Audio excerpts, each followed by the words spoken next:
Thumbnail দেখে বুঝেই গেছো যে আজকে ফ্লোলেস একটা মেকআপ করে দেখাবো তোমাদেরকে। বেস মেকআপটা যদি একদম নিট অ্যান্ড ক্লিন হয় তাহলে দেখবে যে কোনো ড্রেস, যে কোনো কিছু তুমি খুব ভালোভাবে ক্যারি করতে পারছো। কনফিডেন্স লেভেলটা অনেক বেড়ে যায়। চলো তাহলে শুরু করা যাক।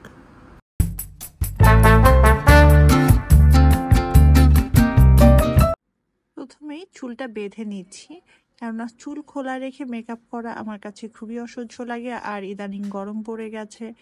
প্রথমেই আইব্রোজটাকে কনসিলার দিয়ে ক্লিন আপ করে নিচ্ছি। এবার অন্য চোখটাও করে নিচ্ছি। আমার দুই ভ্রু দুই রকমের, তাই আর্ট করার সময় একটু সতর্ক হয়ে তারপরে আর্ট করতে হয়। এখন দেওয়ার পালা ময়শ্চারাইজার। ময়শ্চারাইজারটা আমার খুবই পছন্দের। ময়শ্চারাইজার শেষে লাগাবো প্রাইমার। ফ্লোলেস মেকআপ বেস পাওয়ার জন্য এই প্রাইমারটা খুবই এফেক্টিভ। যদি তোমরা ছোটটা কেনো তাহলে স্টুডেন্ট বাজেটেও পেয়ে যেতে পারো। এখন আমি একটা কনসিলার প্যালেট থেকেই সব কিছু কাভার আপ করব। চোখের নিচে, ঠোঁটের চারিপাশে যত আনইভেন টোন ছিল সেগুলো আমি কনসিল করে নিচ্ছি। অবশ্যই ভালো মানের এবং হাই এন্ড প্রোডাক্ট লাগানোর চেষ্টা করবেন। এই ক্ষেত্রে ফাউন্ডেশন যত ভালো হবে আপনার বেস তত বেশি ভালো হবে। এখানে আমি শার্লেট টিলবেরির ফাউন্ডেশনটা ইউজ করছি, শেড নাম্বার হচ্ছে 7। মনে রাখবেন শেড খুবই ইম্পর্টেন্ট। শেড যদি লাইট হয়ে যায় তাহলে আপনার মেকআপ বেস কখনোই ভালো হবে না। কন্ট্যুরের পালা। কন্ট্যুর আমি খুব কম করছি, কেননা আপনারা দেখতেই পাচ্ছেন আমার মুখ কিন্তু খুব একটা ভারী না। হালকা করে দুই পাশে কন্ট্যুর করে নিব। এরপরে নাক কন্ট্যুর করার পালা। নাকটা আমার একটু কন্ট্যুর করতেই হয়, কেননা নাকটা অনেক বেশি মোটা আমার খুব ইচ্ছা নাকটাকে একদম চিকন দেখানোর, কিন্তু আমি কখনোই কেন যেন পারি না। এটা হয়তো বা আমার দোষ, অথবা হতে পারে আমার নাক একটু বেশিই মোটা। কিন্তু এ ব্যাপারে আমি বেশি সেন্সিটিভ। আমি ট্রাই করি নাকটা যাতে একটু স্ট্রং এবং পাতলা লাগে। কপাল যাদের আমার মতো বড় তারা অবশ্যই কন্ট্যুর করতে ভুলবেন না। এছাড়াও কন্ট্যুর করলে এই জায়গাটা একদম সাদা সাদা হয়ে থাকে না। আমি একই প্যালেট থেকে ক্রিম ব্লাশন নিচ্ছি এবং উপর থেকে নিচ পর্যন্ত ড্যাব ড্যাব করে ইউজ করছি। আজকে আমি একদম সামনে পর্যন্ত আনবো না। সব ক্রিম প্রোডাক্ট দেওয়ার পরে আমি পাউডারটাকে হালকা করে ড্যাব ড্যাব করে আমার পুরো বেসটাকে সেট করব। এক্ষেত্রে অবশ্যই আমার শ্যানেলের পাউডারটাই আমি ইউজ করেছি। কিছু প্রোডাক্ট থাকে না একদম আত্মার কাছের, এই প্রোডাক্টগুলো আমার একদম আত্মার কাছের, কেননা এগুলোই আমি প্রথমবারের মতো কিনেছিলাম, সব হাই এন্ড। চোখে কনসিলার দিয়ে সেট করে নিচ্ছি। একটু লাইট কালারের কনসিলারই আমি ইউজ করছি।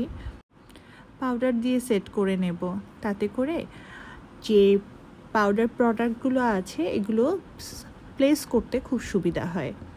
এরপর পার্পল কালারের শ্যাডো নিয়ে ড্যাব ড্যাব ড্যাব ড্যাব করে লাগিয়ে নেব এবং পুরো লিডে লাগিয়ে নেব।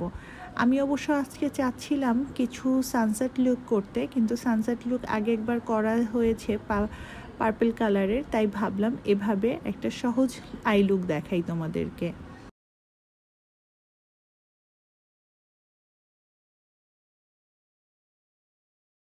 কিন্তু ট্রাই করে দেখো, একেবারে কিন্তু কষ্ট অনেক বেশি না, যদি একটু সেন্সিটিভভাবে তোমরা এটাকে করতে পারো। খুব হালকা একটা ট্রানজিশন কালার নিয়ে আমি উপরটা ব্লেন্ড করছি। এখানে কনসিল করে দিচ্ছি আমার যে আগের পার্টটা আছে সেইটুকু, যেখানে আমি শিমার লাগাবো। আমি আজকে পার্পল কালারেরই শিমার ইউজ করেছি। আমি খুব বেশি ঝামেলায় যেতে চাইনি।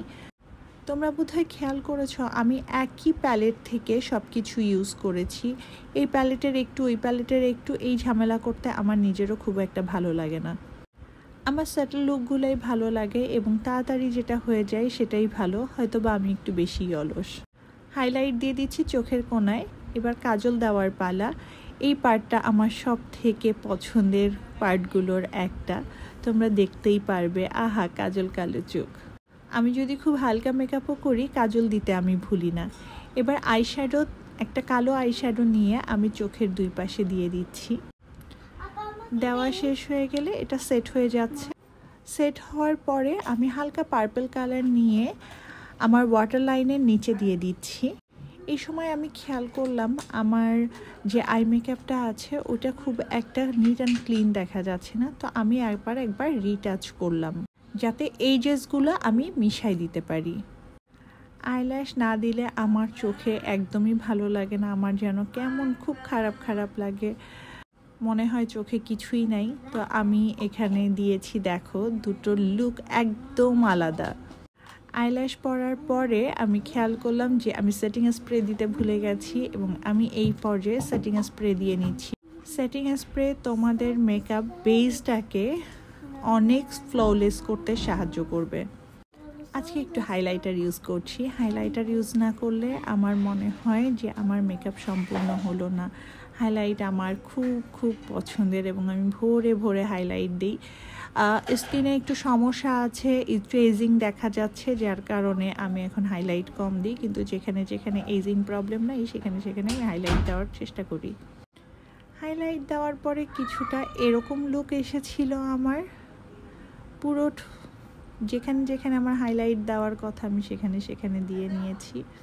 ঠোঁটের উপরে একটু হাইলাইট দিলে ঠোঁটটাকে ওই যে থাকে না পাউটি লাগে।